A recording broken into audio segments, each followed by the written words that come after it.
Assalamualaikum warahmatullahi wabarakatuh. Halo anak-anak, bagaimana kabar kalian hari ini? Semoga selalu sehat walafiat.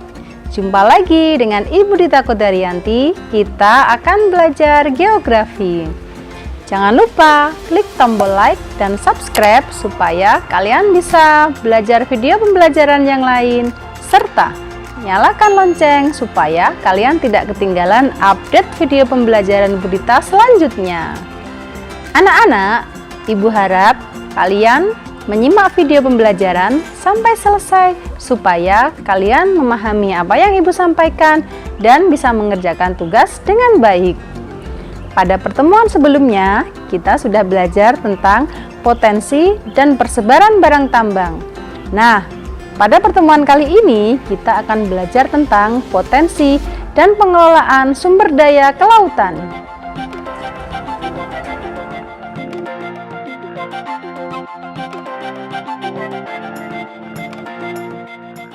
Pembahasan yang pertama yaitu definisi sumber daya laut.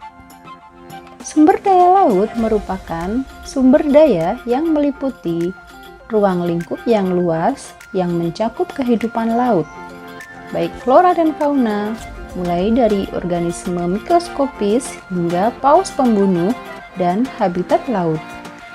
Mulai dari perairan dalam sampai ke daerah pasang surut di pantai, dataran tinggi, dan daerah muara yang luas.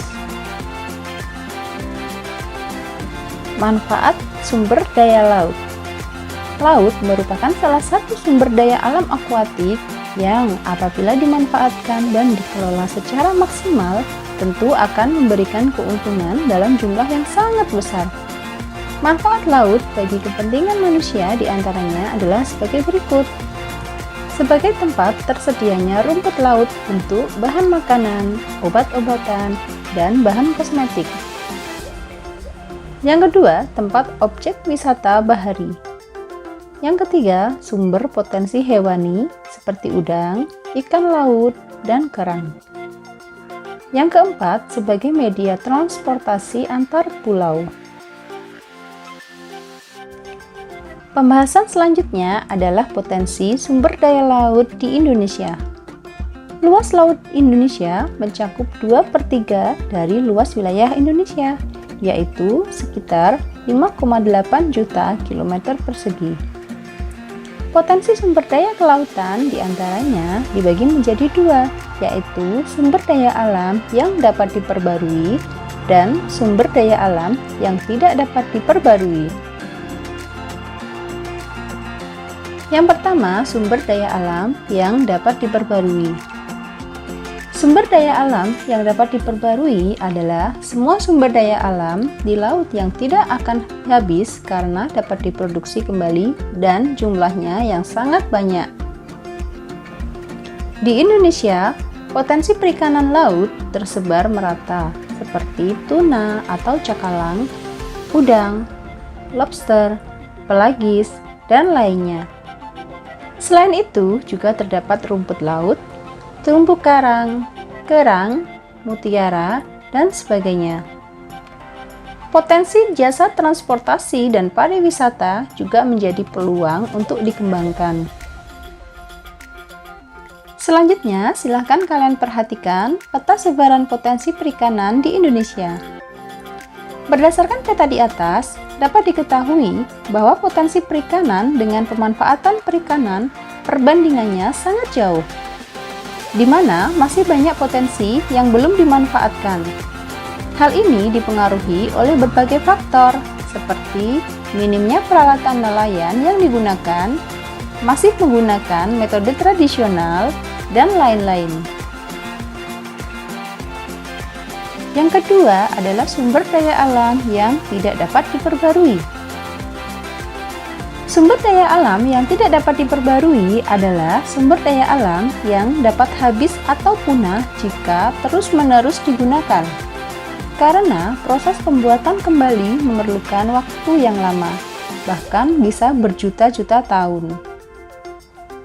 Potensi kelautan di bidang mineral sangat banyak.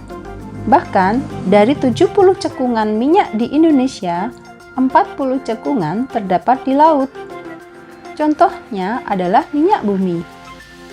Untuk sumber daya lainnya seperti mangan, nikel, biji besi, kobalt, tembaga, dan lainnya belum teridentifikasi karena membutuhkan teknologi yang maju. Pembahasan selanjutnya adalah pengelolaan sumber daya kelautan berkelanjutan. Kondisi tangkap lebih yang terjadi pada beberapa kawasan laut di Indonesia tidak hanya disebabkan karena penangkapan yang berlebihan, tetapi juga disebabkan karena kualitas ekosistem laut sebagai habitat ikan mengalami kerusakan dan pencemaran. Apabila hal ini terus dibiarkan, dapat menyebabkan kepunahan jenis ikan tertentu, dan kebutuhan ikan di masa yang akan datang tidak dapat terpenuhi.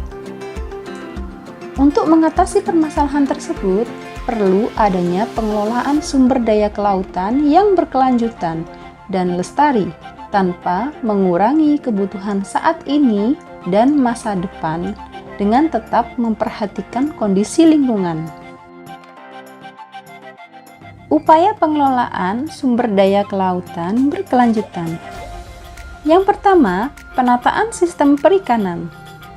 Penataan sistem perikanan adalah penataan kembali sistem perikanan nasional dengan tindakan penangkapan ikan yang rasional. Misalnya, membatasi hasil tangkapan, menangkap ikan dengan alat ramah lingkungan. Sumber daya kelautan Indonesia harus dikelola dengan baik, diawasi, dan dikontrol sebagai upaya keberlanjutan sumber daya kelautan yang lestari. Upaya pengelolaan sumber daya kelautan secara berkelanjutan yang kedua yaitu peningkatan kesejahteraan pelaku usaha. Di sini perlu sekali meningkatkan kesejahteraan di bidang pendidikan, kesehatan, dan ekonomi. Masyarakat yang berpendidikan tinggi diharapkan memiliki kepedulian terhadap lingkungan agar dapat memenuhi kehidupan untuk saat ini dan masa depan dengan cara berkelanjutan. Upaya pengelolaan sumber daya kelautan berkelanjutan yang ketiga yaitu pembudidayaan ikan. Hal ini dilakukan untuk mengurangi ketergantungan terhadap ikan laut, di mana perlu adanya pembudidayaan ikan seperti keramba dan tambak. Keramba dan tambak memiliki kelebihan dibandingkan dengan penangkapan ikan di laut. Penangkapan ikan di laut selalu mengandalkan cuaca, membutuhkan bahan bakar yang banyak, waktu yang lama, dan lainnya. Itu tadi materi kita hari ini. Semoga apa yang Ibu sampaikan bisa kalian pahami serta kalian bisa mengerjakan tugas-tugas dengan baik. Anak-anak, pesan Bu Dita, jangan lupa untuk selalu melaksanakan protokol kesehatan dari pemerintah dengan cara memakai masker, jaga jarak, dan cuci tangan pakai sabun. Terima kasih. Wassalamualaikum warahmatullahi wabarakatuh. Sampai jumpa.